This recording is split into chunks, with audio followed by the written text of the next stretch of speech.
Hi, my name's Mark. I'm an English teacher and the creator of makingenglishfun.com. And today we're talking about a topic that often confuses teachers and students. That's when Y acts as a vowel.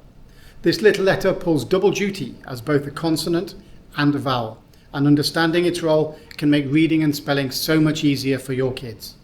I'll walk you through some of the easy tips for teaching this concept, fun activities to use in your classroom, and of course I'm going to point you at free resources and free worksheets on my website to help. Let's get started.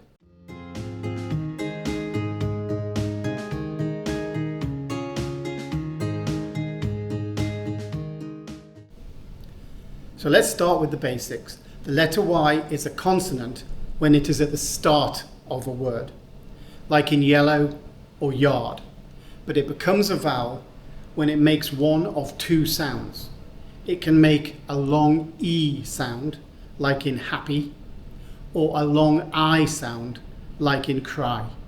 These sounds usually appear at the end of syllables or words, and they follow specific patterns that are pretty easy to teach once you spot them. So let's give you some teaching tips to teach Y as a vowel. Now the first one is to explain the long E sound.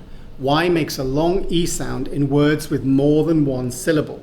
Words like happy or funny or crazy or silly or baby. A simple way to teach this is to tell your students to listen for the E sound at the end of the word. If they see it as a Y, they can start to put the two together. Second tip is explain the long I sound.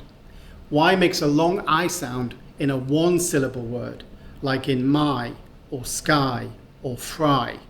It's often at the end of words where no other vowels are present. You can do both of these together with a word sorting activity where students separate words into Y as a consonant, Y as a long E, or Y as a long I sound. It's hands-on and it will help cement the concept. We have loads of these on the website, which you can find the link below. So we just mentioned word sorting, but there are other activities you can do to help them learn when Y is a vowel. How about going on a word hunt around the classroom?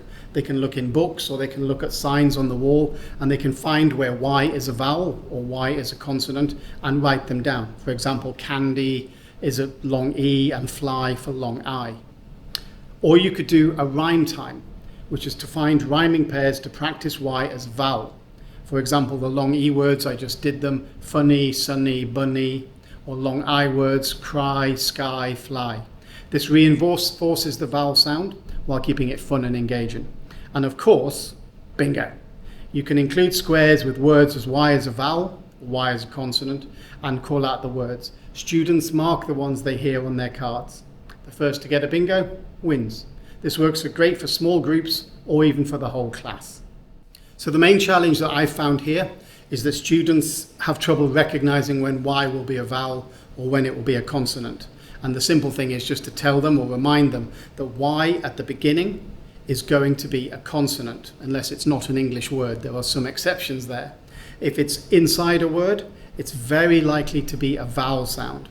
If it's a two-syllable word at the end, it's probably going to be long E, and if it's a one-syllable word, it's probably going to be long I. And of course, as always, practice makes perfect. Repeat activities with word hunts, sorting games, and you can make a big difference. That's basically it for teaching Y as a vowel sound. If this has been useful, we are in the middle of a reboot, and we'd really appreciate it if you like. If it's been that useful, you can go over to the website and check out all our resources, not just on Y as a vowel, but we have plenty of that as well. And if you really like it and want to know more, then please hit the subscribe button. Thanks a lot for watching. See you in the next video.